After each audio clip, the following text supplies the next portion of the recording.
Doctor Babasaheb आंबेडकरांना मानवतावाद हा मंजूर होता. दुसऱ्या कुठल्या वादामध्ये बाबासाहेबांनी आपल्याला नेलेलं नाही.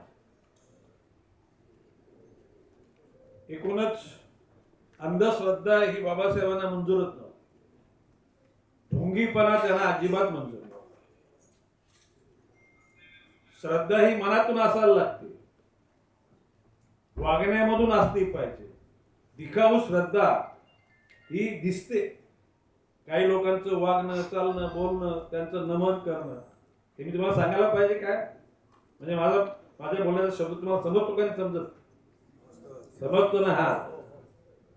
डॉक्टर बाबासाहेब आंबेडकर सांगितले की शिका, संघर्ष करा. संघर्ष करा म्हणजे रस्त्यावरून आगी लावा आणि टायर झाला आणि गाड्या बंद करा, ते डॉक्टर बाबासाहेबांना अभिप्रेत नव्हतं. किंबहुना माझं मत आहे, मी ज्या वेळेला सत्ताधारी पक्षाचा असतो आणि विरोधी पक्षाचा असतो तरी सुद्धा माझं वागणं कधी विध्वंसकाकडे जाणार नव्हतं. कारण मला डॉक्टर बाबासाहेब आंबेडकर खरे समजलेले आहेत. डॉक्टर बाबासाहेब आंबेडकरांनी लिहिलेल्या संविधानाचा उल्लेख करायचा आणि त्या संविधानामध्ये दिलेल्या कायद्याची पायदळी तोडून करायची. म्हणजे काचा फोडायच्या, कोणाला कानपडीत मारायचे, कोणाला आयमाईचा उद्धार करायचा, रस्ते अडवायचे, हे डॉक्टर बाबासाहेब आंबेडकरांना अभिप्रेत नाही. डॉक्टर बाबासाहेब अभिप्रेत काय? तुम्हाला यातना झाल्या, चीड आली, बाजूला बसा, सकाळपासून निर्जल तुम्ही उपवास करा, ज्यांना मेसेज जायत त्यांना जातो.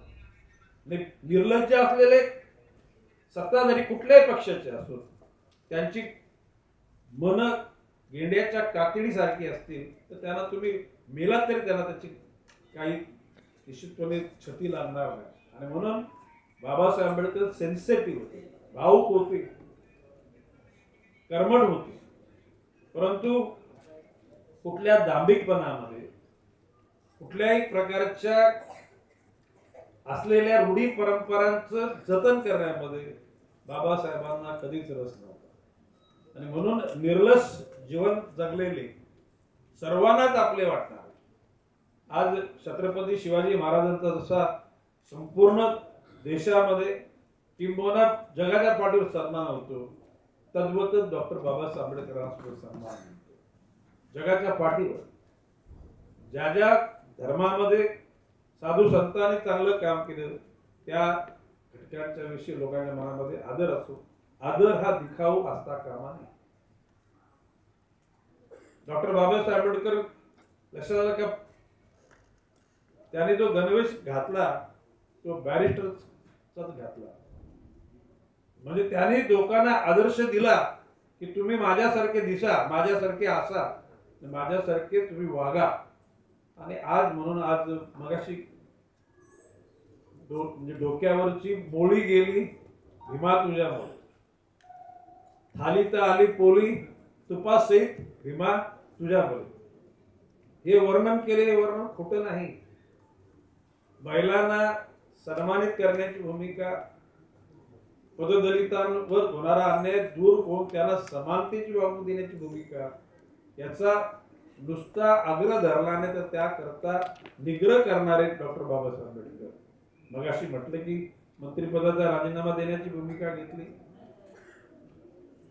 राजे रजवाड्यांच्या चांगल्या राजांच्या चांगल्या विचाराबरोबर आचाराबरोबर राहिले, परंतु लाचारीच्या ठिकाणी नेण्याची भूमिका घेणाऱ्या धनाढ्य लोकांच्या जवळ डॉक्टर बाबासाहेब आंबेडकर कधीच गेले नाहीत, त्यांच्या समवेत रमले नाहीत.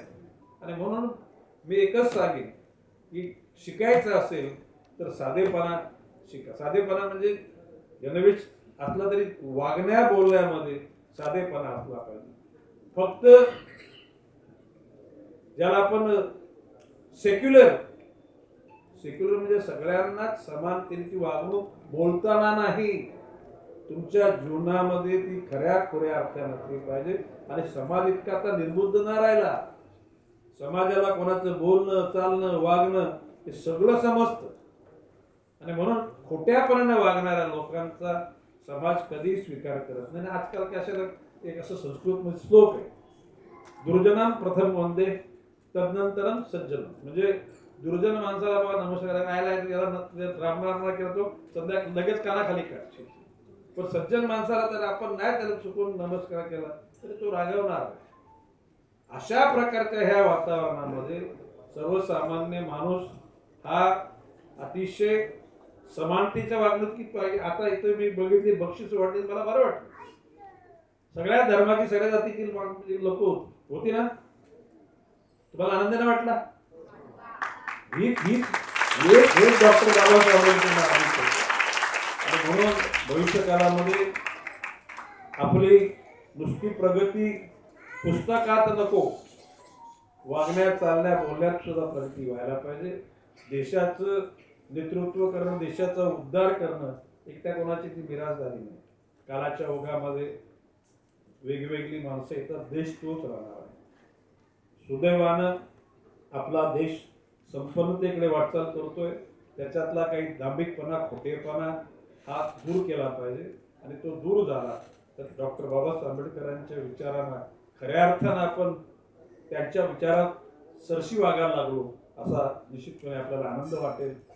पुन्हा एकदा डॉक्टर बाबासाहेब आंबेडकरांच्या चरणी आपल्या सगळ्यांच्या वतीनं मी आदरपूर्वक त्या ठिकाणी त्यांना आदरांजली वाहतो. जय हिंद, जय महाराष्ट्र.